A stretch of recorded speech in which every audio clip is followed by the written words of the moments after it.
Hello, my name is Max Delaney. I'm Artistic Director and CEO at ACCA, and it's our pleasure to welcome you to ACCA's 2021 lecture series, Experimental Institutionalism, Contemporary Art and Curatorial Ecologies.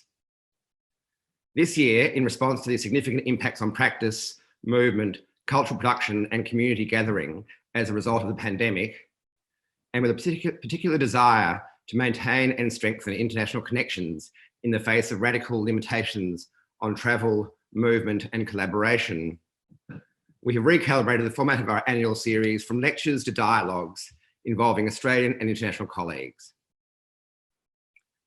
ACCA's 2021 series delves into an array of artistic, exhibition, curatorial, editorial and institutional models, with themes including exchange, education, employment and the ecological.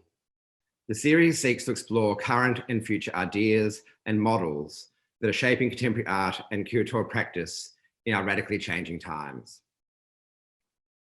The series seeks to explore alliances that can be drawn across borders, as well as the ways in which we might work and learn differently in response to the specificities of locality, place, culture and community.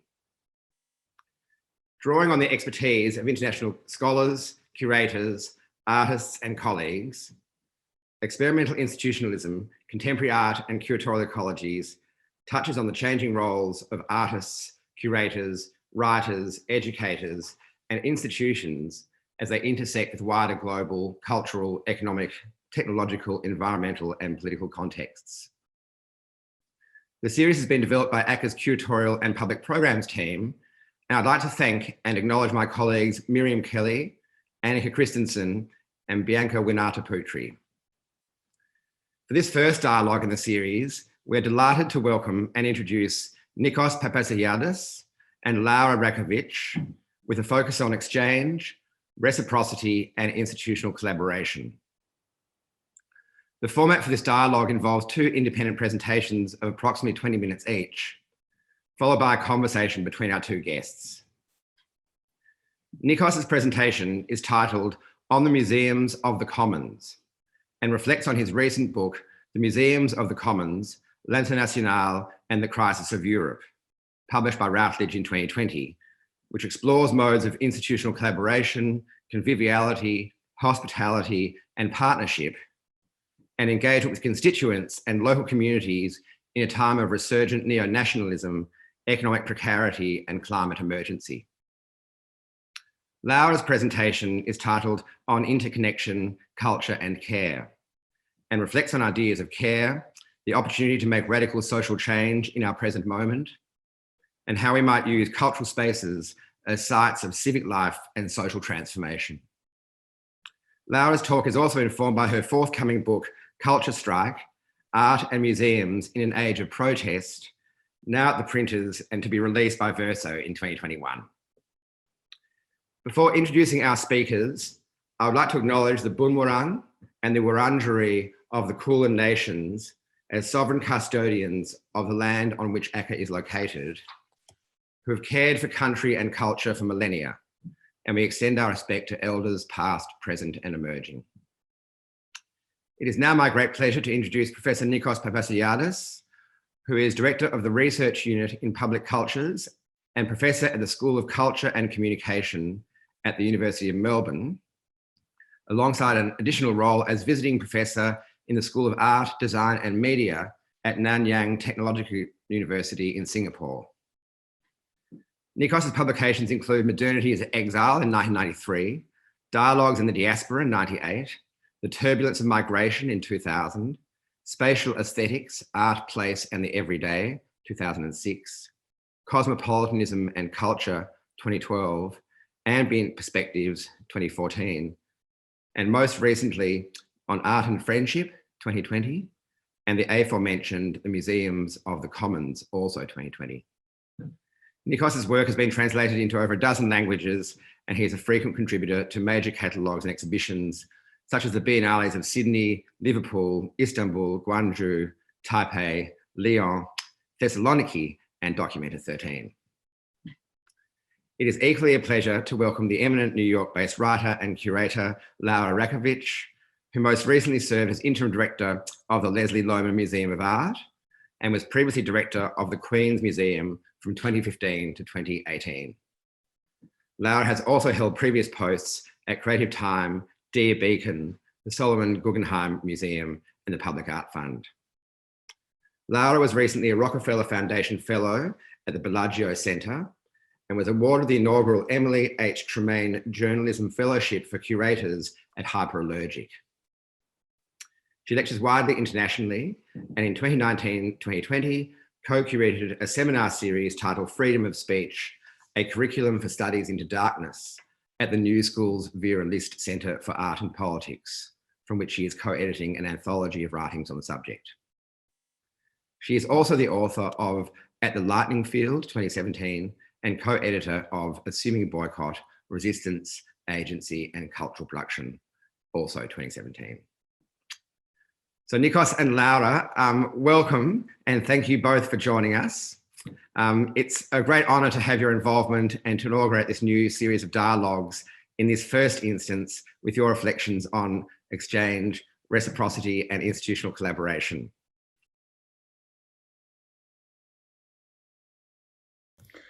Thank you very much, Max, and it is indeed a great honour to be in your company and alongside my much esteemed colleague Laura. It's a great pleasure to be with ACCA once again, and like you, I'm also speaking from the Boonwurrung land of St Kilda East, otherwise known as St Kilda East, and it is my honour to extend my respects to the Indigenous owners and custodians of this land who have welcomed us here in the spirit of exchange and collaboration that we're here to talk about. My angle on this topic, which is I think a very pressing and urgent one, is to focus on two other concepts which are interconnected with exchange and collaboration. That is cosmopolitanism and hospitality, which have been conjoined since ancient times and have a deep question that they bring to us in this time of restricted mobility. Because these two principles of hospitality and cosmopolitanism open up our sense of belonging to the world, and at the same time make us think about the conditions with which we receive others into our place. And that connection of being open to the world and willing to receive others into your world is a profound one in this particular context. I also want to think about how institutions, not just individuals, have a role to play in this conjunction. Because it's conventional to think about these issues of hospitality and cosmopolitanism in terms of individual responsibility of care towards others or curiosity for yourself that you have to others. So it's both an ethical obligation on the individual and an aesthetic possibility for belonging and engaging with the world at large. But it's also, I would argue, an institutional reality.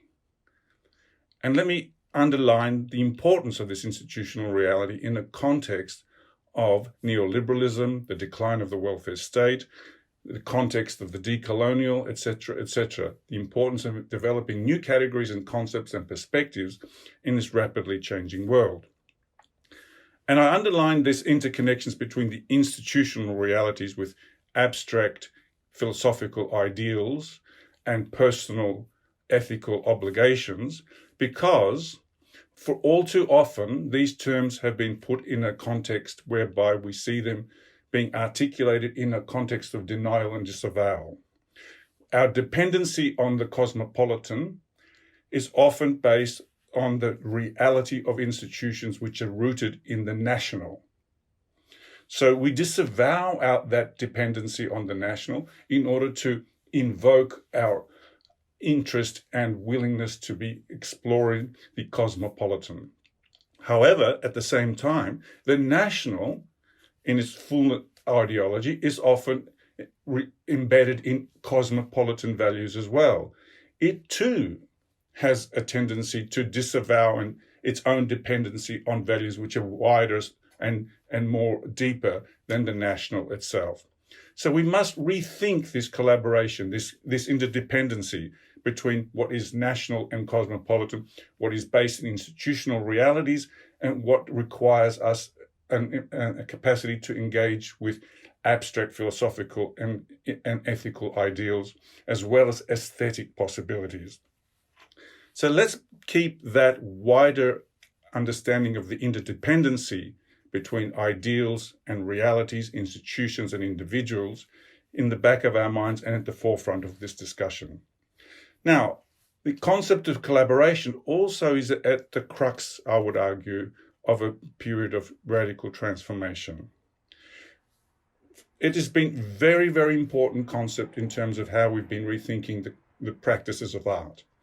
Rethinking the practice of art to go beyond the idea of an artist as the sole generator of ideas, as the so-called fulcrum from which artistic genius is generated from.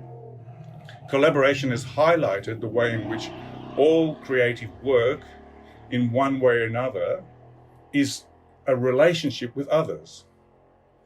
And similarly, it's made us think about how work is produced, not just outsourced so that each person does something in an instrumental way to contribute to a greater whole, but through this dynamic of collaboration, something is greater than the sum of its parts. Now, these two ideas, debunking the idea of the artistic sole author of genius and this outsourcing and instrumentalization of production, have been very important challenges towards thinking about the importance of collaboration in contemporary art. However, there's a third dimension that we now need to focus on, which comes to the focus of this very dialogue, which is the role of institutions. Are the institutions simply the hosts of these forms of collaborations, or do institutions themselves need to practice collaboration across other contexts, so that we can start to think of collaboration occurring trans-institutionally?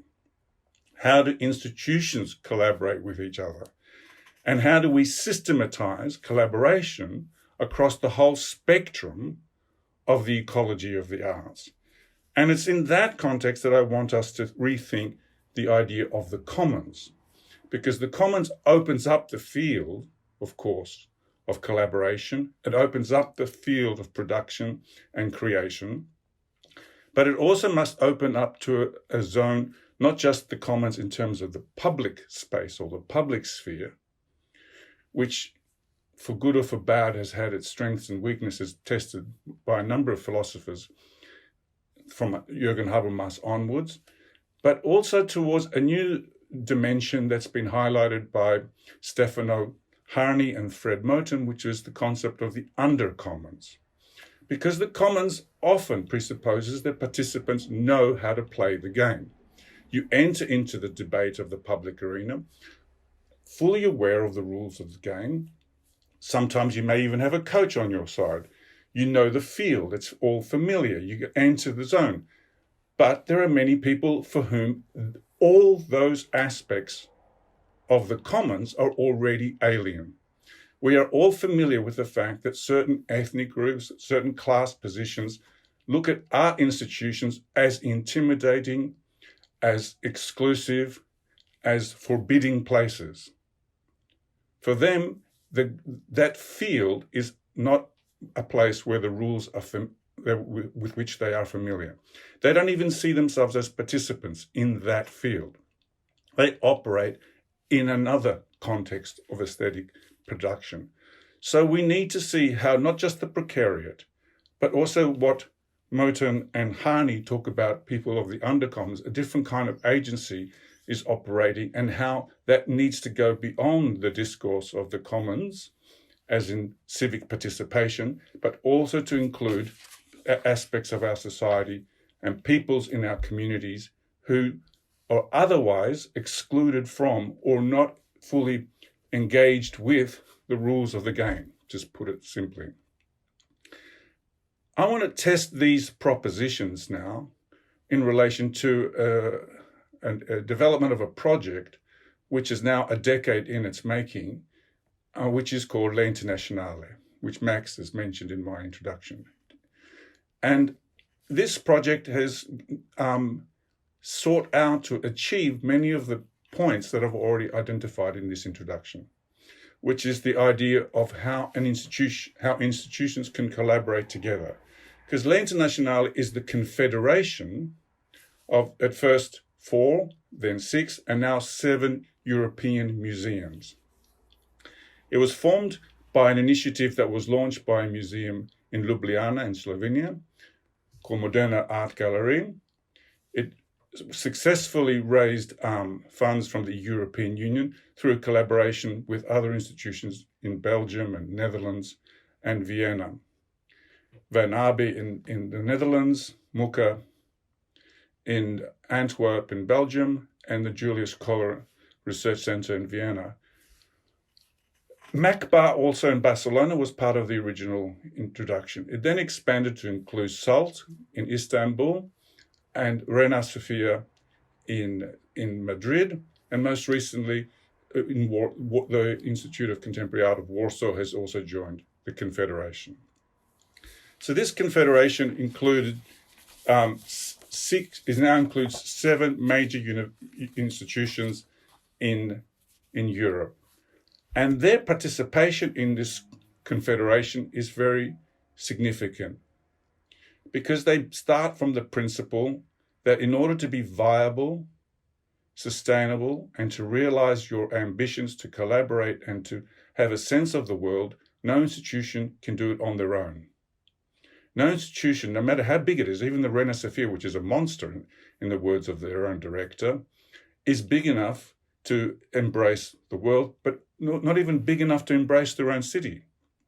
Because cities themselves have become so complex and so diverse that every institution struggles and buckles at the thought of having to sort of address the complexity that exists in their own locale. So how does one operate in this context? And then there's the further contexts of the decline of the welfare state system, which had previously provided funds to secure the autonomy of the arts. And here becomes a key term that we'll need to discuss more clearly and more robustly, which is the concept of the autonomy of the arts. And as we also know, the complete collapse of state socialism in Eastern Europe and other parts of the world. And in the demise of these systems, or collapse, we've also seen the unbridled ascendancy of neoliberalism. And in one way, that the solution to this challenge of viability and expansiveness that has emerged, one solution has been the franchise model that we've seen from the Guggenheim and others, where they've tried to set up satellite systems and thereby capture new sources of contribution and funds and generate new streams of income in order to make the museums competitive in this new culture of neoliberalism. Now, L'Internazionale, when they formed, were obviously not interested in pursuing that Guggenheim model or even the Tate model or even the Louvre model of satellite systems. They were skeptical of that. The directors had already witnessed 2 decades of artist collaborative models, exchange systems, new committee structures that had been set up in Western Europe, and network groups like Cluster, etc., that had been formed in Europe. So there was a prehistory, even before 2010, of intense transnational collaborations, either with independent groups, artist-led initiatives, or small groups that had formed committees and artist institutions. So they were inspired by that history and wanting to scale it up, ratchet it up to a higher level. So they set up L'Internazionale and successfully raised funds in order to enable new forms of collaboration that could operate across the institutions. In my view, after spending quite a bit of time interviewing lots of the different members, not just the directors and curators, but also other people in the staff, from archivists to education officers, and also some of the artists and members of the public that engage with these institutions, I came to the view that 3 key themes have sort of shaped the development of this new trans-institutional collaboration. The first theme I would call democratizing the institution. And this was, when you do bring together, say, 6 or 7 institutions under one umbrella, how do you make a decision? How do you govern? Who gets the right to say what happens first, and how much of the resources are distributed to X and not to Y? One of the interesting models of decentralized authority comes from, in fact, the writings of the leader of the PKK, the Kurdish liberation movement, Öcalan. He wrote a very interesting little book about confederations. And that very word, confederation, was the word that was adopted by l'Internationale for their merger, for their partnership, for their alliance. And that word was chosen over the word network, which they saw was rather thin and ephemeral, whereas confederation not only spoke to something that was more enduring, but operated on a different political system of unity in diversity. Because confederation acknowledges that in any kind of partnership, there will be dominant and minor parties. And the question is how you distribute the right for representation within that system. And so they've worked that a model that enables the smaller parties to have an equal voice to the bigger parties and to distribute the power horizontally, not vertically. And that is an important principle. It also enabled them to rethink the principles of cooperation that were at the core of the European Union. So part of the success of the l'Internationale in terms of fundraising from the European Union was to appeal to the idealistic streams that exist within the European notions of its own foundation, and to take European Union hostage to its own rules, take it hostage to its own ideals, and to stress, in other words, that if the European Union was built on the principles of cooperation, let's put this into practice at the level of culture. Because the European Union, as we all know, started as an economic enterprise, developed political systems, but has been very slow and in some ways uneven, if not counterproductive, in terms of its capacity to address the principles of diversity and unity in culture. So l'Internationale has worked on that principle of how mobility and collaboration can produce new forms of cultural production. And while it was obviously developed in a context where mobility was relatively common and taken for granted, it also operated in the mode that we are currently working more.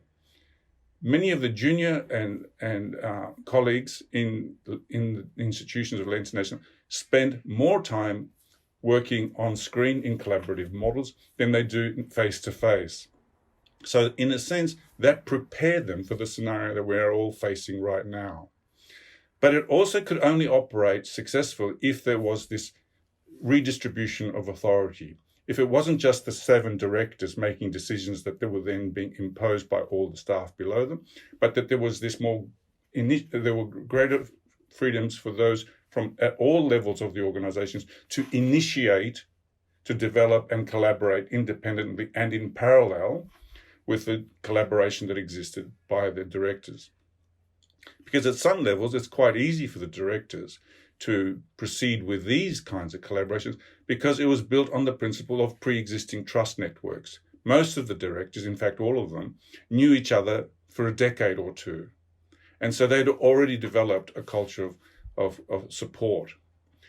What was important, that culture of support and trust and friendship was also shared and then spawned by the multitude of people that worked within and alongside these kinds of institutions. So the second key term after democratizing is instituting the commons. That would require a different sense, not just of the curators and artists and critics and publics to engage, but also to see themselves as they like to be called in l'Internationale, as constituents. not as audiences or as participants or as producers, but as constituents, people who can shape and take agency for the institutions that they work with and across. And this idea of the constituents goes back also to this idea of the undercommons, people who need to learn the rules of the games or operate according to other rules, and therefore there must be a combination, or in fact a collision, of different rules for engagement. And I think this system of instituting commons is not an easy platform to operate on. It doesn't presuppose a seamless environment. In fact, it often encounters profound obstacles, limitations, gaps, and mistranslations. It can produce enormous tension and frustration and requires infinite, almost saint-like forms of virtue and patience. But nevertheless, it's without this, real engagement and real interaction will not be possible. So this translocal perspective that needs to be formed in these collaborative processes are essential if we are to develop a perspective that takes the global seriously and also can interact with its own local, or interacting with people who are literally within our 5-kilometer radius. And by taking the global serious is an important element, because in the context of the decolonial, that global is a profound challenge to many of the systems by which the art world has operated. The common way in which and many institutions still operate is the idea of the curator at large as a surveyor of diversity, so that the curator can go out into the foreign landscapes, go out into different fields, select what is best, bring it back home for the rest to see and admire. But that presupposes a capacity for vision and understanding and relating, and then formulating a coherent narrative that makes sense of the diversity of the world out there. Now, it also presupposes a perspective and set of categories that were universalizable. Increasingly, those categories and that perspective have been brought into critique. And the decolonial movement in the art begins with that challenge of those categories upon which the aesthetic was based on, and that perspective with which the curator or the critic or the artist saw the world. And instead of just imposing those old categories that were based on these universalizable capacities, there's increasing emphasis on the necessity for relationship building. The decolonial is a dialogical strategy in the first instance. It's based on the assumption that in order to get beyond the Western oculocentric viewpoints, we need to be open to dialogues with others and capable of listening to others and willing to address the gaps and limitations of our own vocabularies and systems and perspectives. If that begins, or if that is possible, then the possibilities of bridging those differences is something that we start to make.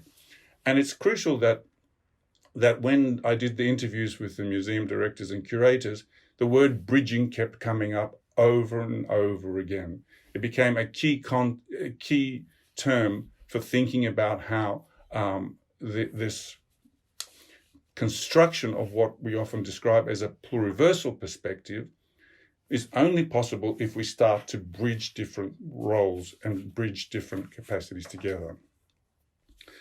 Now let me move towards my conclusion and also underline that some of these principles of democratization, instituting the commons, of decolonializing our perspectives, have been radically challenged in this context of COVID. Because many of these principles not only took for granted what I described in terms of mobility, but were also directed towards a face-to-face kind of encounter with the other and with neighbors and with strangers in our own communities. In other words, we took for granted that art was generated by mobility and oriented towards conviviality. That capacity for conviviality has been, as we all know, radically shredded and distanced and veiled and masked and so on and so forth. Instead of conviviality and mobility, we are increasingly living in a culture of Zoom, and in a strange way, Zoom culture has been the wet dream of neoliberalism. It has enabled neoliberalism and neo-nationalism to come together in ways that were previously unforeseen. Every institution that I know, every major institution, including the universities that I work in, have captured this opportunity to centralize power, as they've also decentralized production. This is the perfect dynamic for neo-nationalism, which has said we need to recontrol our borders, but at the same time to outsource our work. So we all now have slogans that we dread, which are increasingly underlining the privatization of labor. Work from home now means living at work, and that you are all in isolation all the time. Now, this has profound challenges, not just on an individual level, but as for the institutions of art. What does it mean to be a spectator of art when your conditions of spectatorship are via screens? What sort of relations can we build with others when those relations are increasingly mediated by new technologies? So these issues of spectatorship and conviviality really, I think, challenge many of the fundamental principles of what is art. This has also been a focus for some time for L'Internationale. And one of the theorists that they were inspired by was Jacques Rancière. And he talked a great deal, as we all know, about the conditions of spectatorship. But in a more recent piece, he also talked about the function of art. And he argued that the function of art, of course, is not to mirror the world. It is not even to make a model for the world. But it is to enable communication with life. This idea of art as the enabler of communication with life produces an interesting conjunction of the old binary between art and life, and how art is life when it is a communication system. Another theorist that L'Internationale have drawn on is Stephen Wright, who's taken this idea, I think, one step further, this idea of what is the relationship between art as communication and art as life. And because while Rancière's work is heavily focused on the early modern artists, Wright turns it more towards contemporary figures, where spectatorship is less important and usership is central. So how art is used in everyday life becomes central. Artists like Tania Bruguera, of course, are at the center of this kind of thinking. But also, I think, collectives like the collective Ruangrupa, who are now directing the next Documenta, and who have flipped the narrative of this by saying that it's not what we will do for Documenta, but how we will bring Documenta into the life world of collectives like Ruangrupa, which is an important reversal, both in the colonial and in aesthetics category. But what they're also saying is that the point of the relationship between art and life is not to make models, but to make art on the same scale as life. It's a one-to-one correlation with these things. And this produces, I think, a radical rethinking of the function and representational dimensions of art and its place in our everyday life, and how we can now find new capacities to hang out together, whether it's on Zoom or in other ways.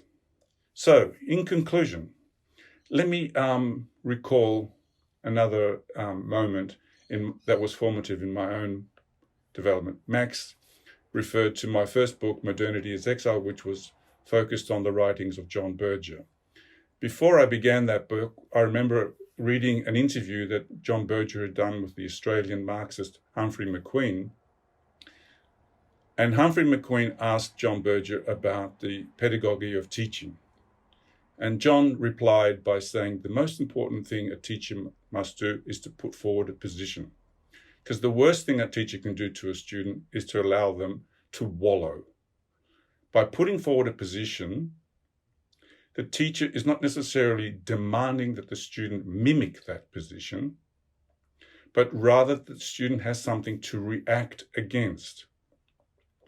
And by reacting against, they may accept or reject or adjust that position. That modification produces a form of internalization and creation that is essential. And that interplay between the student and the teacher is very important to the way we also think about the decolonial challenges.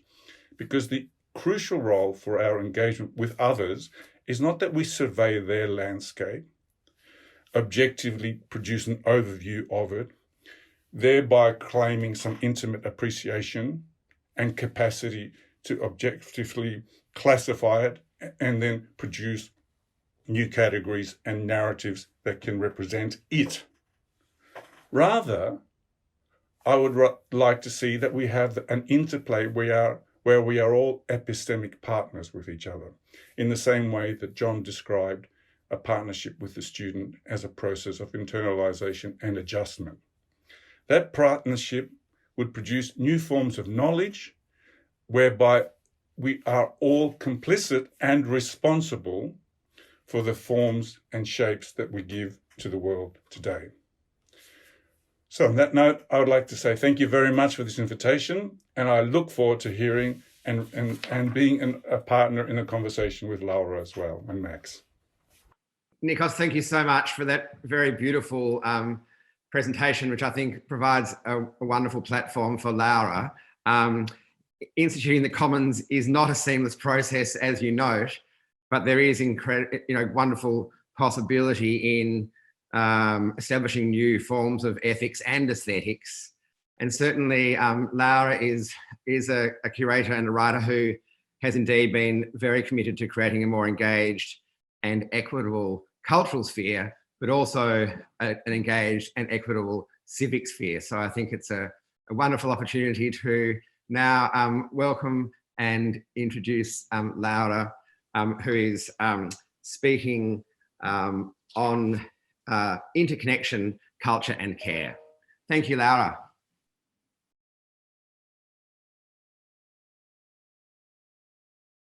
Thank you so much, Max. I am delighted to be here with all of you today, especially with my colleague Nikos. Look forward to our conversation in a few moments.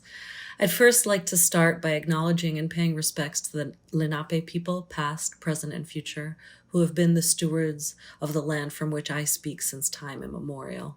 I'm deeply grateful to be a beneficiary of this care, and I'm committed to ensuring this history and present is respected and acknowledged now and into the future. I'd also like to provide a self-description for access. I'm a white woman in her late 40s with dark brown hair streaked with yellow, wearing a black and white graphic top and red lipstick. Today, I'll be talking about interconnection, culture, and care. I'll start with a quote from Hannah Arendt. She once said, "We all grow up and inherit certain vocabulary.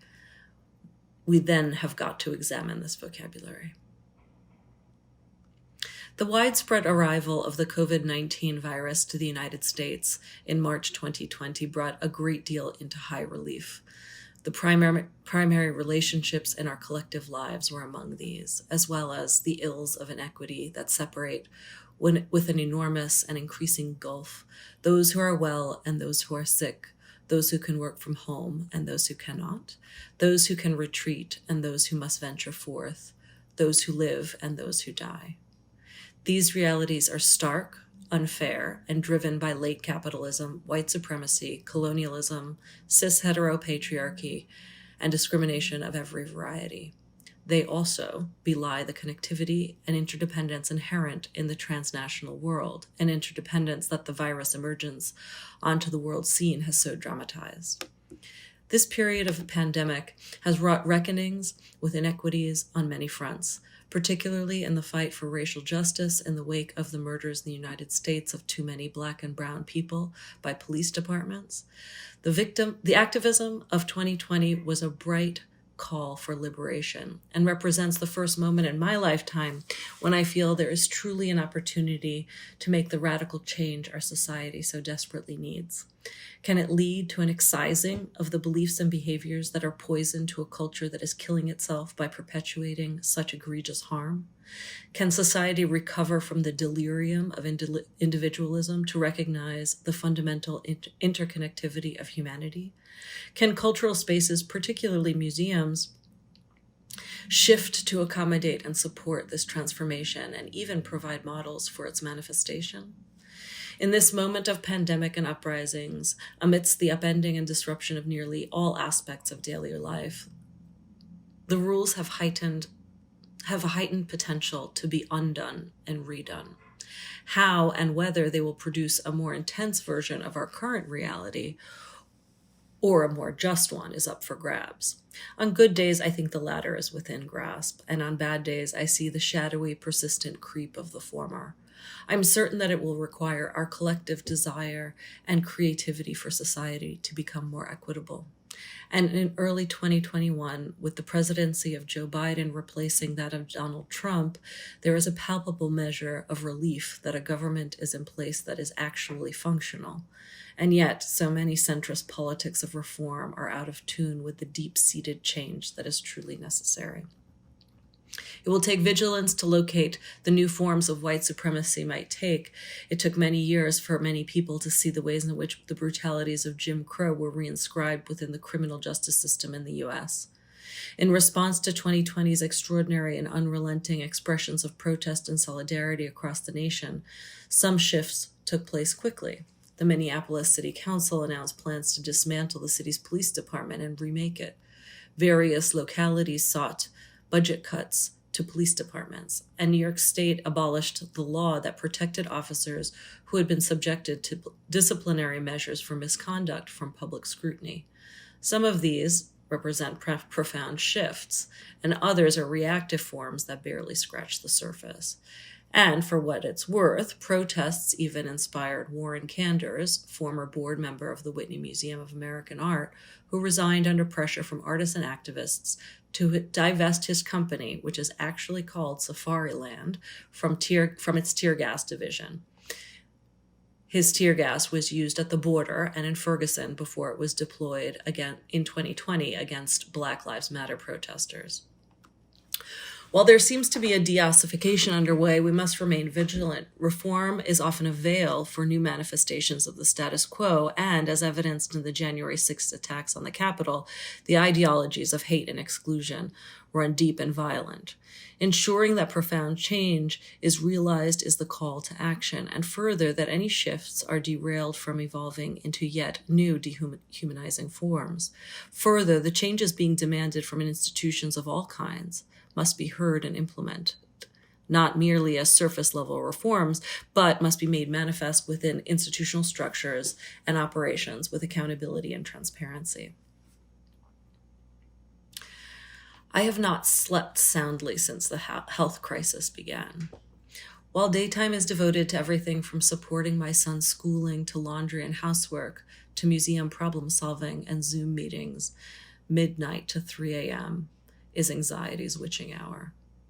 My friend, artist, healer, and performer Wendell Cooper works with a visualization that is one of the few things that helps clear my flighty mind towards sleep. And it goes something like this. Feel free to close your eyes. Imagine an emotion or a sensibility that you would like to embody, like peace or calm or joy. Imagine that sensibility as a fine gold mist filling the room, glittering in the sunlight. Breathe deeply, inviting this vapor into your lungs to permeate your body. Imagine it traveling through your sinuses and into the flesh of your cheeks and bones of your jaw, up into the spaces between your skull and brain, down your throat and neck into your chest and belly, traversing your collarbones over the curve of your shoulders, into your arms and elbow joints, wrists and fingers, permeating not only muscles and tendons, but other soft tissue and your very bones. The shimmering mist flows down your back in a cascade over your hips, coiling into your pelvis. It grows into your knees, legs, and eddies into your feet and toes, and you are filled through the breath and the vapor with the attribute you desired. It is you. This meditation usually brings sleep and rest to my addled brain and nervous system. I also recognize with horror the ways in which it mirrors viral transmission, at least to my medically untrained self. The breath, essential to life, also brings COVID into our bodies. The lungs are often the site it hits hardest, wreaking havoc for weeks and perhaps permanently. If we only could stop breathing, we could stop the spread. The breath of life, then, no matter what or where we live or how, is undoubtedly what connects us. And the pandemic allows us to see how the necessity of breath, in fact, makes us profoundly interdependent. My exhale becomes your inhale and vice versa. Yet all breath and all life does not matter equally on this planet. And all of our society reflects this reality, including our cultural spaces and museums. Given the access and power I have within the cultural realm, this is my chosen space to make change, with the aspiration that these efforts might not only take root, but also might provide a model for the ways in which we use such change can occur on broader societal scales. While the body I inhabit with daily unself-awareness becomes vulnerable, or maybe I just see its vulnerability in greater focus, the strange textures and materials of what I am made of draw my focus. Early on, I saw an image of a scan of lungs infected with COVID, a miasma of deep purple signaling the intensity of damage to this essential tissue. Compared with a flu patient's lavender tinges and a completely healthy, not purple set of lungs, the infective pair were ravaged in deep violet, insistent and unabating. The color dangerously dense in some areas, threatening death and spread. These images have stuck in my brain, invading other thoughts. Breath is also what was robbed from George Floyd. He was pinned to the ground for an endless 8 minutes and 46 seconds, while police officer Derek Chauvin's knee was on his neck in broad daylight, violently taking his life.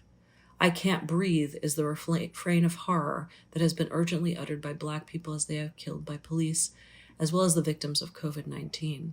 This is not the first time a Black target of police brutality has made the exact statement as their life was cut short. Eric Gardner, George Floyd, and innumerable other Black people have uttered, "I can't breathe," among their final words. From the asphyxiations of lynchings in all its forms, historical and contemporary, Black people have been subjected to this particular manifestation of the tyranny of white supremacy for an excruciating period. "I can't breathe" is a rallying cry in protests and on signs calling for justice. Further, the demographics of COVID victims relatedly replicate the injustice in the disproportional death of Black people from the disease. Breath, one of the most basic involuntary functions of the human body to keep it alive, is being taken away from Black people at unconscionable rates. Police action across the United States and the structural circumstances that lead to disproportionately high numbers of Black death due to COVID-19 tell us that it doesn't matter, and yet it does. Black lives matter. Considering breath and the life it gives is central to confronting both COVID and the ideologies of white supremacy. Emanuele Cocha's The Life of Plants proposes a set of ideas that break down individualism that make contemporary society so myopically unjust and untethered to the realities of interconnectivity. Cocha's contemplation of the ways in which leaves and roots of plants create an atmosphere that is life, for me, dovetails with the thinking about interdependence and the ways in which cultural spaces must be reimagined. Culture is, by definition, a collective enterprise. Museums are only buildings without the people who open the doors, who care for the art, who make exhibitions, who clean the toilets. Cocha's starting point is that life is completely dependent on the existence of other living beings. He writes, Immersion is first of all an action of mutual compenetration between subject and environment, body and space, life and medium. It is impossible to distinguish them physically and spatially. For there to be immersion, subject and environment have to actively penetrate each other. Otherwise, one would speak simply of juxtapositions or contiguity between bodies touching at their extremities. Subject and environment act on each other and define themselves, starting from this reciprocal action. Thus, to act and to be acted upon are formally indistinguishable. The mission of Kocha's book is to shake readers into seeing this interconnectivity and to understand the role of the leaf, the root, and frankly, every living thing outside of our narcissistic human selves as necessary for breath and life. He presents an arc of argumentation about the plant's leaves, air, roots, flowers, and sex to help reveal the interdependence that life on Earth requires. It fundamentally decenters the anthropogenic in its conception of planetary function. It seems obvious on some levels, but these realities go against the grain of capitalist, cis, heteronormative, white supremacist, ableist, patriarchal ideology so intensively that I believe that they are profoundly useful in this moment. They form a material alternative to the cult of the individual, demonstrating that symbiosis is crucial to all life.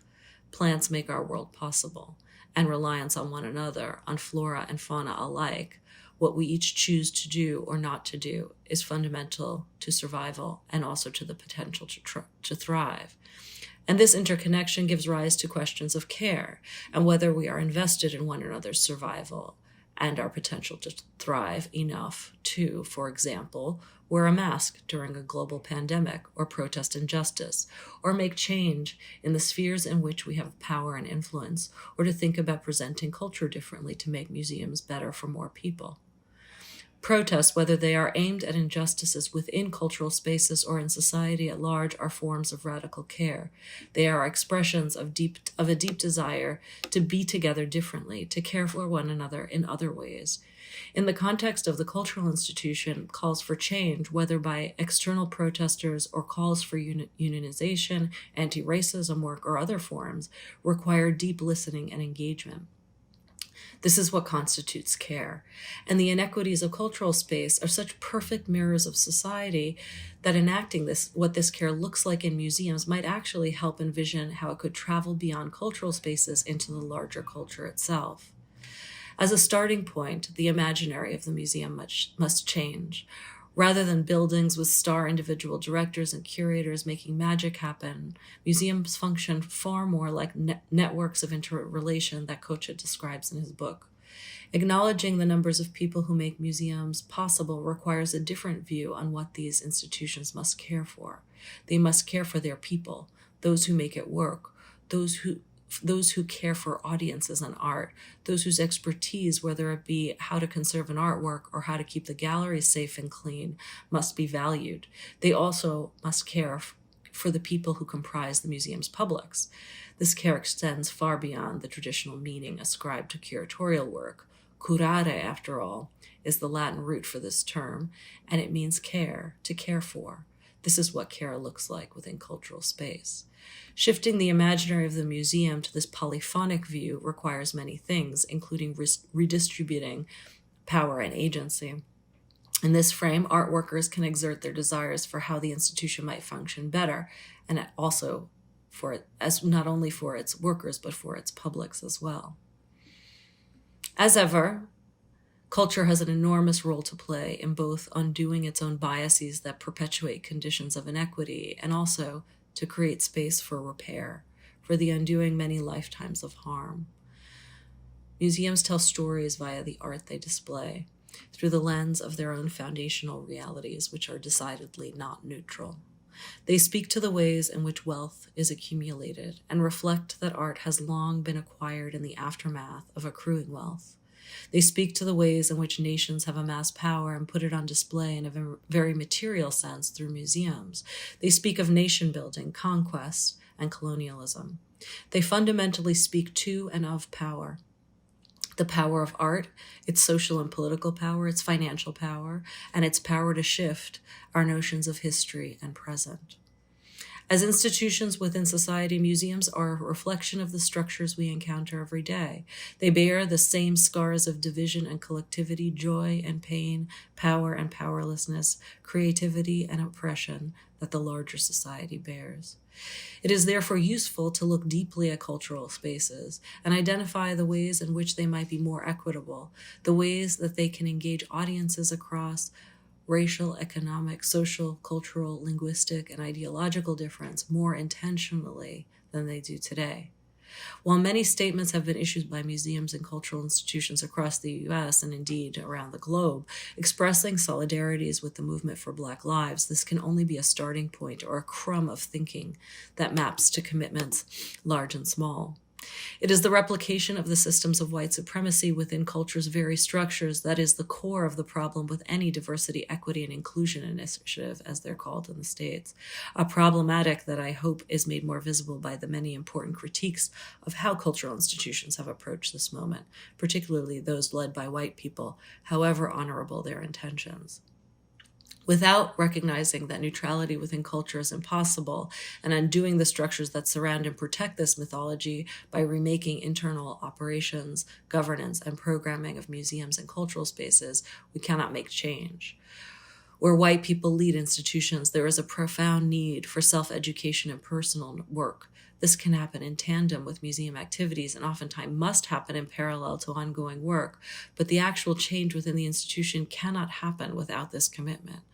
In fact, curator, historian, and art historian LaTanya Autry initiated a profoundly expansive list of resources on racial justice in museums that has been augmented by many others along the way. It's available on her website, artmatters.com. Further, organizations are not monolithic.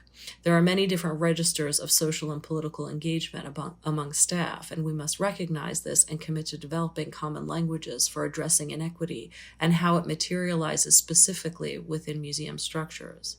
While this isn't an easy needle to thread, it's deeply necessary. The centering of whiteness needs to be addressed with transparency to reveal how neutrality is in fact a veil for elevating whiteness to the exclusion and marginalization of all else, even when the all else is the majority of the world. Artist and educator Lisi Raskin has been deeply engaged in anti-racist work for years, including her ambitious initiation of an anti-racist and harm reduction pedagogy at the Rhode Island School of Design, where she serves as head of the sculpture department. Recently, she's been posting highly pointed and useful videos on Instagram. Her handle is @Lisi Raskin. These are focused on white behavior and assumptions. While the videos and the resources she shares pull no punches, her words are laced with care. She knows how important it is to do the work, the white work of meeting other white people where they are. The point is to build resiliency in white responses to the realities of complicity. It's also necessary to create space where the shame of white complicity is confronted with clarity, and then to radicalize the ways in which white people engage with their networks to actively combat anti-Blackness and promote nonviolent communication. While there has been evidence of intercultural and transracial solidarity in the protests and movements to make change, I've also witnessed self-preserving apathy that is deeply disappointing among white allies. The refusal to act by white people in many cases among the most privileged is unacceptable. Some don't care, others care too much about how they are perceived. They fear making mistakes more than they care about making change. This moment calls upon white people to use their unearned privileges to make big efforts, to become vulnerable, to make mistakes and be accountable for them, to apologize without expecting forgiveness, and to make amends. If white people don't do this, we are not trying hard enough to make things different. This is how care can be enacted, by using positions of power and agency to do something about injustice. It is also about an ability for leadership to be humble, to lead from behind, especially when that leadership is overwhelmingly white, as it so often is inside of museums. This means holding space for tough conversations, deeply listening to critique from both internal and external sources, to making commitments, intellectual, financial, and personal, to do deep work, stepping back to foreground others. Doing this, as someone who has been in this very position, is a dance, a complicated one. The demands on successful successful leadership, are often directly in opposition to these methodologies. However, if the possibility of the polyphonic cultural space is to be made manifest, it must be done with transparency and care, openness and humility. Starting points include making proposals open to staff and boards for engagement undefensively, but with real research and care behind it, giving space and time for the contemplation of this work rather than checking a to-do list, and inviting outside facilitation while recognizing the resources embedded within the organization. And perhaps, above all else, radically slowing down. Taking more time to do everything aids in not only providing space for reflection and deeper consideration, but also for engaging more people in the conversation and decision-making in the first place. How to map a plan to confront these endemic social ills within the space of culture is not a question simply answered. Surely it's obvious that if we hope to have a chance at a broader societal shift, that the spaces that center society's art and creative output is an essential place to start and to act, and that this work must be done collectively within a spirit and function of care, vulnerability, exchange, and interrelation. Ensuring the financial viability and health and safety of staff and publics, working with boards to ensure ongoing support both financially and from a governance perspective, responding programmatically to the shifting ground beneath our feet. Of course, all of these things are priorities, but this moment is also ripe for the creation of a blueprint, a roadmap to ensure museums and cultural institutions function more equitably, recognizing that the process is the point, and that it is the journey that will make us better, not arriving at a destination that in any case is a fiction. This is what makes the initiation of this work, or a renewed commitment to its principles, essential.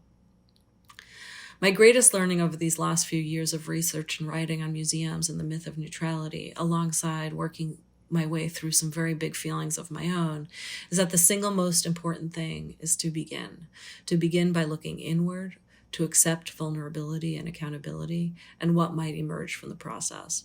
This is a journey that requires reading, reflecting, watching videos and films, documentaries, and talking and sharing with friends and strangers alike, whether through a screen or in real life. Hopefully soon we'll be able to be back together again in some way. The injustices being confronted have been perpetuated for far too long to put off taking actions institutionally that lay within reach while this individual interior work is accomplished. It's never going to be perfect work, but imperfections can be opportunities too. They can create spaces within which to grow and to learn by being willing to sit in the spaces of discomfort and accountability. The inequities reflected in our systems of culture have been reinscribed for centuries, alongside ideologies of white supremacy, capitalism, colonialism, and cis-heteropatriarchy. They can be undone collectively with intention and with the fearlessness that comes from conviction and commitment, but also with an abundance of love. And it is with love that museums might be undone and redone to engender truly inclusive cultural spaces, spaces that rely less on oppression and exclusion to declare their excellence, and ones that rather extend with care, generosity, and action, spaces for contemplation and connection. And maybe then, some of the methodologies of this shift can spread throughout our ailing societies. Perhaps an undone and redone cultural space can permeate other structures that perpetuate injustice. Can we dream this dream? Thanks. Laura, thank you very much for that wonderful paper. And I think which is beautifully brings us back to questions of care and generosity and reciprocity and hospitality also that Nikos outlined. So I think it's a very opportune moment to bring you both into dialogue. And also, I think I appreciated your engagement with the present moment and identifying opportunities for agency within the present moment, which is so urgent and pressing. So thank you both again. And Nikos, you mentioned earlier on that museums are not big or diverse enough to address the complexity of the city or the polis, perhaps even, you know. And Laura, you spoke about the idea of the polyphonic institution and deep listening. So I wonder whether perhaps, you know, you might reflect on those challenges. And certainly, Laura, at your role at Queen's, you had a very rich and sort of ethnically diverse multicultural community in your neighborhood. And Nikos has spoken very much about the local and the neighborhood and the 5 kilometer radius and how one engages with those constituents. And perhaps, you might both reflect on that idea of actually the Polyphonic Museum and what opportunities and challenges present themselves there.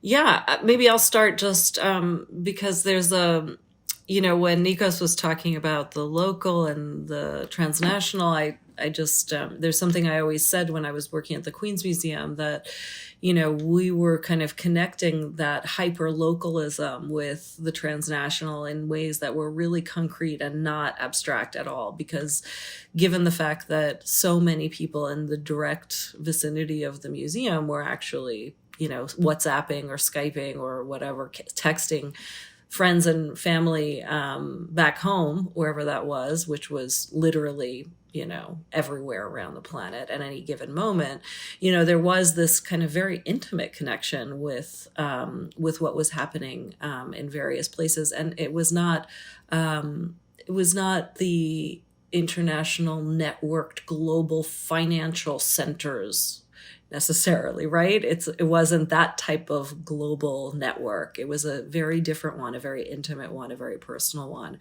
And I think, one of the really kind of brilliant, wonderful things that my predecessor, Tom Finkelpearl, did at the Queen's Museum was to be the first museum in the United States to actually have community organizers enlisted on staff, which was transformative, really, because it became about not, doing outreach, not going out into the neighborhood to bring people back to the museum, but rather, and this I think was like something that felt very strongly about, was to figure out how to leverage the resources of the museum to be more valuable to the communities that directly surrounded it. And so that played out in a number of different ways. I mean, one of the ways that played out was immediately after the election of Donald Trump, because there was so much fear. There was so much fear given the fact that the museum is, smack dab in one of the most diverse boroughs, land masses in all of, on the planet. 365 different languages are spoken, and some of those languages are only spoken in Queens at this point because they're extinct elsewhere.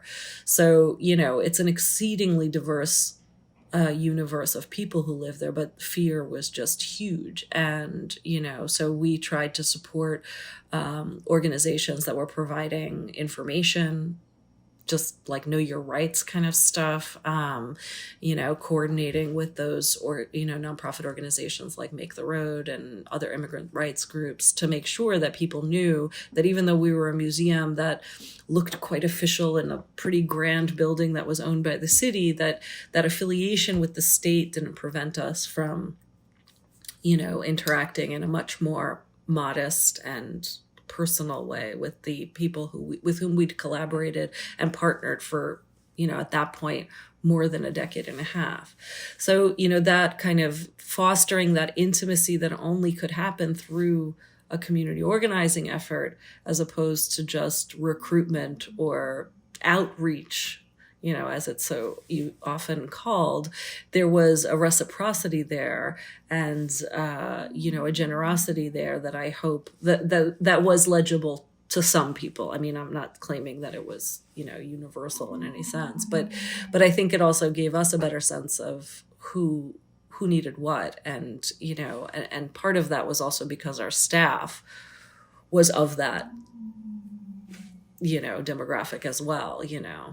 When Trump was elected, it was pretty horrifying because I had a number of people who had their status through DACA, which was the Obama era executive order that allowed people who were born in the United States, who were brought to the United States without documentation as children, allowed them to have documents. And so, that was a temporary solution that Obama came up with because Congress wouldn't authorize it. But I had people on my staff who I was like, look, renew your DACA immediately. I'll do whatever I can to help you because, there was so much fear. So, yes. Nikos, perhaps, I mean, would you like to reflect upon that? I know that we've spoken before about, whether it be with teaching or in curatorial modes, not only accommodating other points of view, but welcoming and providing a platform for other points of view, within the academy or within the museum. It is, as you said, it's a dialogic process, but it's also an iterative process. And you spoke about institutions having to amend their program accordingly. It's true, because no institution is big enough to even address its own locale. The locale is already global in every sense of the word, and that diversity requires new modes of relation building. And I think already Laura has spoken very eloquently both about the personal and the institutional responsibilities that ensue from that. And in L'Internationale, in that group, they've had a history of trying to work through different models. And one of the early experiments was a flawed one, in fact.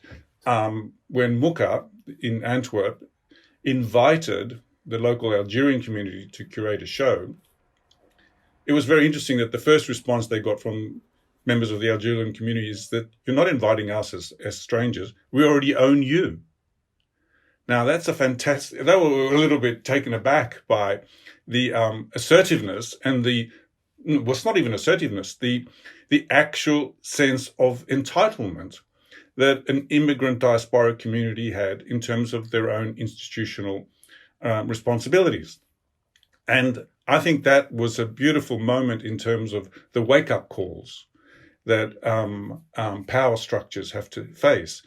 And similarly, when MACBA in Barcelona pioneered their incredibly important experiments with working with anarchist groups, which are literally next door, because MACBA is in a little plaza, and in the side streets, there's lots of little organizations that were involved in different kinds of political and autonomous and radical agendas.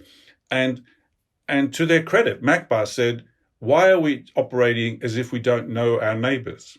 Why don't we open up ourselves to our neighbors and work collaboratively with them? And so for an enormously dynamic and radical period, that this relationship or this openness really challenged the institutional foundations and really confronted the curators in terms of their time that they thought a project should take, their capacity to share resources, to make the building open at certain durations and rhythms, and also how resources were used, etc. So many of these assumptions about what are the correct procedures, what's the sort of the span which a project will require, the number of voices that are necessary before a decision is made, that really extends and complicates the order with which things are achieved by. And it led to fantastic innovations, but also real tensions and blockages and frustrations. All that should be considered as normal rather than a problem. And that is also part of the learning curve that we have to embrace. What is the normal part of deliberation? What's the normal part of investigation and dialogue and development? And I think the really interesting push that is happening now in an organization like L'Internationale is actually coming from Istanbul, from a museum called SALT, which actually is like a private initiative. It was supported by a bank, in fact. It's not dependent on state resources.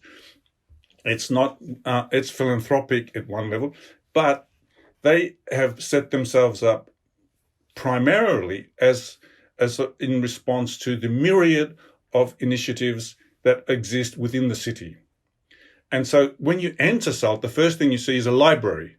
You don't go in through the gift shop or in through the gallery. You go in through a library, because they recognize that one of the things that was most urgent in that city was access to information. Then it can be places of display or places of assembly. But the other thing that they have also built is that the necessity for the organization's own platform to be led by all the different kinds of constituent groups that they are embedded and surrounded by. So whether it's the Geki Park initiatives or a range of other political projects, SALT has been sort of embedded in all sorts of those kinds of local kinds of networks, which in fact are often translocal and transnational and collaborative in their making. So what this polyphonic and complex polis agenda speaks to is the iterative, as you said, Max, and polyphonic, as you said, Laura, but it also speaks to a different sense of duration. And that I think is incredibly important. And Laura ended with this point about appreciating slowness. And this would go back to also our understanding of governance and our expectations of delivery, because in some ways we can't control who and when agency is actually being manifest, who and when, because agency is not continuous all the time. It has its own interruptions and rhythms. And I also would like us to reflect a little bit about the need to think about institutions as permeable spaces. And the institutions that I think are most adept for that are in fact ones which have acknowledged or by default are constructed out of permeability. And so we can come back to this point because in Laura's account of the ecology of the life form, permeability was the principle upon which everything else follows. And permeability is in some sense acknowledging but working beyond the classical ways in which we understand bodies. Our cellular structure, our atoms, our units, which are of course bodily, but also social, political, economic. We think of little cells in which the monastic condition and the artistic experimentation was organized around. We think of units for production and so on, and regions for distribution, etc. But these itemized and atomized and bounded forms are of course necessary, but if they remain bounded, they become dysfunctional. The whole point of life is flow, of communication. And without permeability, there is no life form. And that is essential to our understanding. So this paradox between the bounded and the open needs to be really put forward into the way in which we understand culture. And I really want to pick up Laura's point on that, because in Melbourne, for instance, Federation Square, which is an open, semi-open space, is where many communities gather to produce both social, cultural, and artistic projects. And what happens there is that as many people are there are millions more who are part, because everybody is filming and disseminating their experience at the same time. And that flow and that permeability between the physical and the virtual is an important new dimension, I think, for understanding both the polis and the polyphonic. Yeah. I totally agree with you, Nikos. And I loved when you were talking about the one-to-one correlation between art and life, because in a way, somehow what's happened by the institutionalizing of art in buildings and museums, it has created this kind of myth that they're separate, and art and life. I mean, how is a meal not an artwork, sharing a meal with friends, I think, or family or whatever, I think there are very many mythologies that are founded in a lot of these big ideologies that are in fact global and influencing everyone around the globe's understanding of their realities. And unfortunately, that too must be undone. But I do think this moment lends itself to that. And so, this kind of, I mean, I sort of nodded to it in my paper, but I talk about this more fully in my book, about the kind of like star director or star curators, these kinds of the ways that success is viewed, like whether an institution is successful or a museum director is successful. These things are highly problematic, the ways that they've been set up, because they're obviously founded in late capitalism and neoliberalism. And what they do is that they rob the museum of its actual collective reality. Right.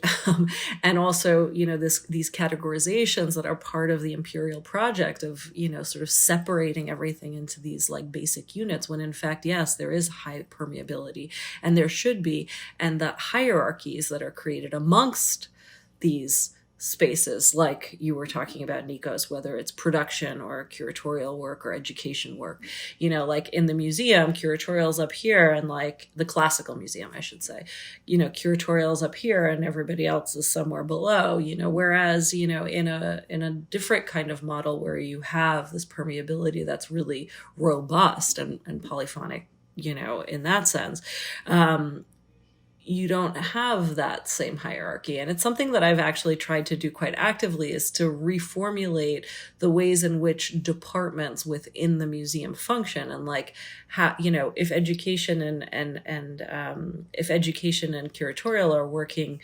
in parallel, or actually in an integrated way rather than in parallel, and rather than in a hierarchical relationship, what does that produce? Where public programs is also in that same relationship, or finance for that matter. And this is where, I think, it's quite, I mean, on one hand, it's like quite easy I'm really committed to representation. I think it's really important. And so when you have, what's in your galleries and who's on the walls and who's, represented is absolutely really important. But if you stop there, you're really falling short, because it's really about the structures that undergird the actual institution. So whether that's your governance structure, your staffing structure, your financial structures, all of these things, as you point out, are like really, really essential. We've got to be reexamining all of that. And I think, and which is why I look at, the kind of protest as a radical form of care, because if people didn't protest, they don't care. I mean, if nobody cares, they're not going to bother to protest.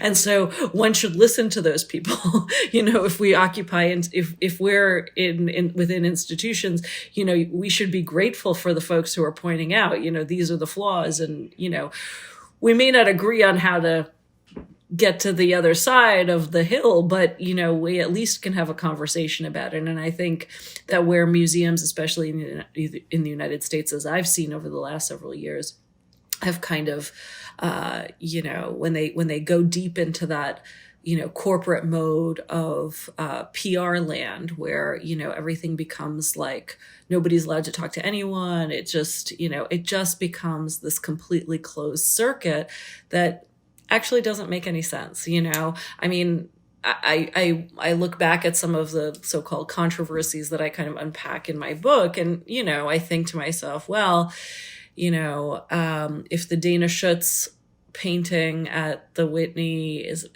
Biennial, if the furor around that had been kind of discussed by the staff publicly at the Whitney in some way, if it had been revealed that the Whitney wasn't this monolithic thing, but there are all these brilliant, various independently minded people who have all kinds of different opinions, would that not have potentially been a better outcome, and provided the public with a much more nuanced understanding of how rich an institution like that is, and that failure, I think, is like a failure to believe in failure in a way, like we should be failing according to the rules of late capitalism, because late capitalism is failing everyone.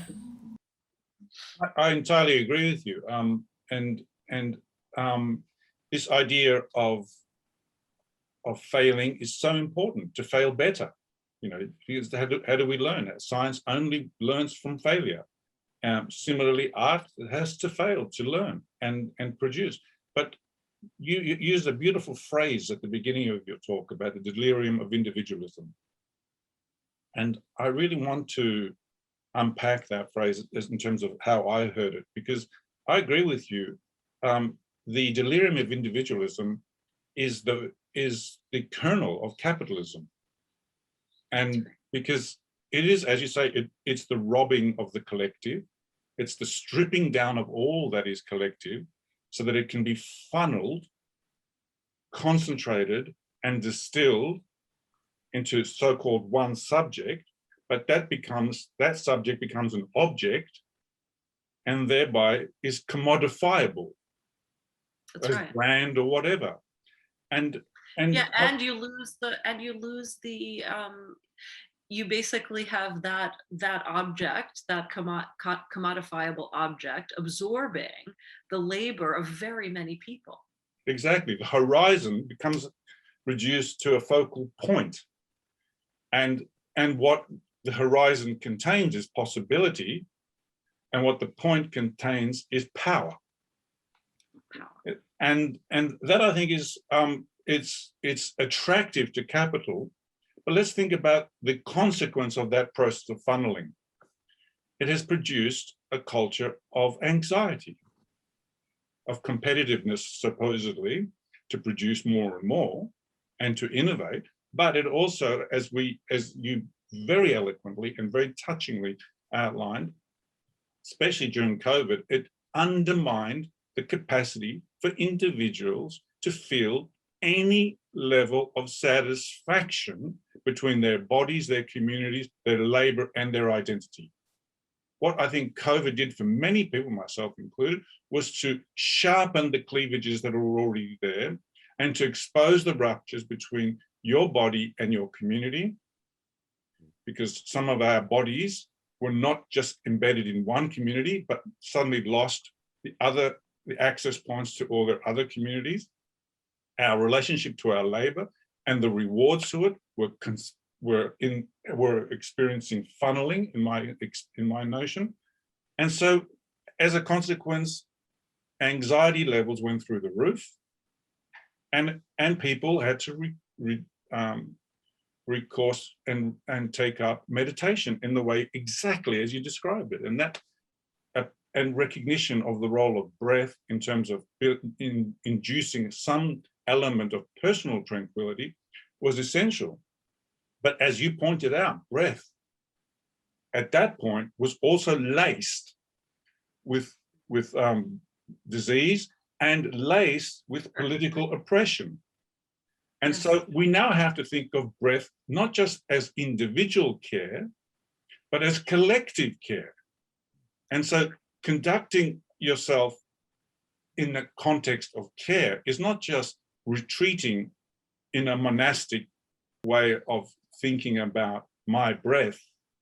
It's about thinking about breath as world soul, which is what the Greek word implies and is based on. The etymology for breath includes soul. That's right. And so breath now has to include how we all breathe together. To me, the experience of the last year has been one of, revealing these really, as you say, kind of sharp cleavages, within the existing landscape. But I also think there is great possibility in it because of the immense amount of activism that's taken shape, the amount of civic and social and political engagement that's emerged, at least here in the United States, has been quite staggering. I mean, it's really given me hope in a way that I haven't felt it. And even to the extent that certain things have become part of our national discourse in a way, like debt abolition. Mm-hmm. Debt abolition as a subject of national discourse. I mean, that's insane that's actually like a conversation in the United States. So there's reason. I mean, I think that the kind of highlighting of this crisis that we're in, truly, and it's not like a new crisis exactly, but it's been amplified by the current one. And one of the things that I think is really important about culture's role in all of this is, as you were saying, Nikos, during your talk, that the art is the place where the experiments can happen, where this kind of where constituents can come together to kind of test and understand the collision of values, of ideas, of having like of really contending with the discomfort of not having of diversity, the discomforts of what real diversity is, which is a diversity of life experience, right? And so, when you talk about Wright and Rancière, the ways that art has transformed in certain quarters, with Tanya Bruguera, Rick Lowe, Jana van Hesvik, Jonas Stahl, like all of these artists who are taking on this kind of notion of, the decolonial as dialogical, that's the space where things get really messy in a really good way, and to me get funky and interesting, and which destabilizes the cultural institution because, as it has classically been understood, because it's not necessarily a commodifiable object that's being preserved in this space, which is why I really love the word curator, but I find it's gone off the rails, because you can curate shoes now. I mean, I mean, you can curate a website. I don't even know what that means, but in any case, but curare, this idea of caring for, it makes the museum a different kind of space if you actually imagine caring for the people who make the museum function. And that's why, like, the unionization conversation, it's not just, and the creative art piece gets spread around a little bit more. It's not just funneled through one group of people who stand over here in the organization. And I think that that's where this kind of creative process, artistic process, practicing the decolonial as dialogical, where that actually reveals itself as being highly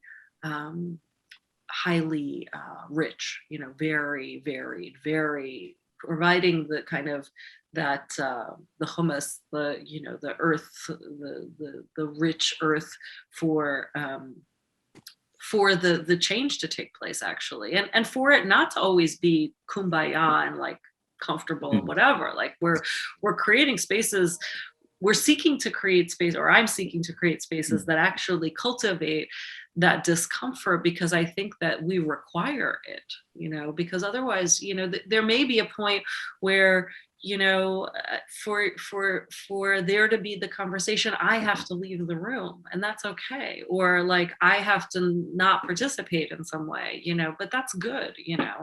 I should leave the room, Laura and Nikos, I think that's actually a very, I think both profound, constructive and really productive way to wrap up. I think making amends and, taking responsibility, and the importance indeed of confronting the museum's own biases and histories, but the idea of remaking the museum and remaking culture, and perhaps taking up your point, Laura, of the role of the curator, in caring, not so much for cultural objects or for collections, but for cultural practice, and indeed the sort of situation and constitution of the community itself is the work still to be done.